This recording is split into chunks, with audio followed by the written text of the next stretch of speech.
Welcome to Alim's One, and in English to English vocabulary section, the word for today is gratitude. Gratitude. Gratitude word is a noun. That means a feeling of thankfulness and appreciation. Feeling of thankfulness and appreciation. Like we say, if you want to live happily, then you must develop an attitude of gratitude.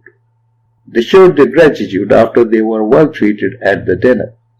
So the meaning of the word gratitude is feeling of thankfulness and appreciation.